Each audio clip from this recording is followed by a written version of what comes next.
బెల్లంపల్లి తెలుగువారి ఆత్మగౌరవం కోసం ఒక మహనీయుడి విజయం నుంచి పుట్టిన పార్టీ తెలుగుదేశం అని టి మణిరామ్ సింగ్ మరియు దాసరి శ్రీనివాస్ తెలిపారు. పార్టీ స్థాపించిన 9 నెలల్లోని అధికారం దక్కించుకున్న ఏకైక పార్టీ టీడీపీ.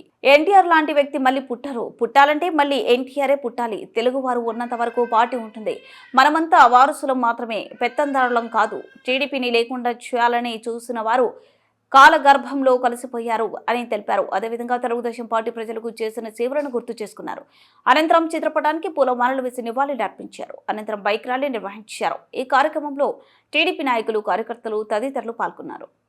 తెలుగుదేశం పార్టీ టీఎన్యూసీ కార్యాలయంలో ఈరోజు ఆవిర్భావ దినోత్సవం ఘనంగా నిర్వహించుకోవడం అనేది జరుగుతూ ఉన్నది.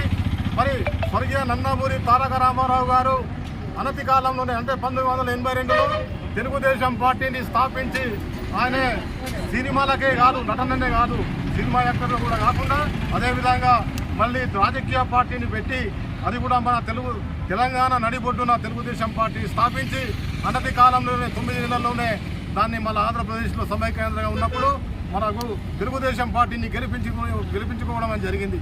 మరి అనేక వాగ్దానాలు చేసిండ్రు మన ముఖ్యమంత్రి గారు, దానికి అన్నింటికీ కట్టుబడి ఉన్నారు.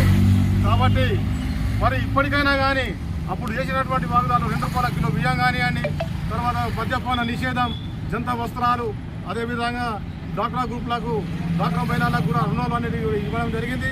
అదేవిధంగా మళ్ళీ వితంతు పెన్షన్ కానీ, మన ఒంటరి మహిళ పెన్షను చెప్పుకుంటా పోతే నిత్యావసర సరుకులు కూడా కంట్రోల్ మీద ఇవ్వడం అనేది జరిగింది.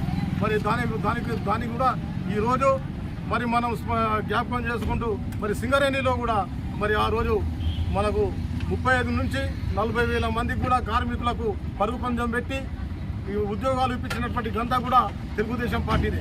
మరి అటువంటి పార్టీ ఈరోజు పాలకులు వస్తూ ఉన్నారు, ఎన్నో వాగ్దానాలు చేస్తూ ఉన్నారు, హామీలు కూడా ఇవ్వడం అనేది జరుగుతూ ఉన్నది. కానీ హామీలకే పరిమితం అవుతారు, ఇక్కడ అమలు చేయడం అనేది లేదు. ఇప్పుడు ఉన్నటువంటి పరిస్థితులలో కూడా మరి ఈరోజు సమైక్యాంధ్రలో గెలిచిన తర్వాత కూడా ప్రజలు అక్కడ ఆదరించారు, తెలుగుదేశం పార్టీని గెలిపించుకున్నారు. ఇప్పుడు అక్కడ ఏదైతే వాగ్దానాలు చేసిందో అక్కడ కూడా అన్ని హామీలు ఇచ్చినటువంటి హామీలను నెరవేర్చడం అనేది జరుగుతూ ఉన్నది మన గౌరవ ముఖ్యమంత్రి చంద్రబాబు నాయుడు గారు. మరి అదేవిధంగా ఈరోజు 43 సంవత్సరాలు పూర్తి చేసుకొని 44 సంవత్సరంలోకి అడుగుతున్నటువంటి సందర్భంగా ఈరోజు బెల్లంపల్లి పట్టణంలో బైక్ ర్యాలీ తీయడం అనేది జరుగుతూ ఉన్నది. మరి ఇప్పటికైనా కానీ ఉన్నటువంటి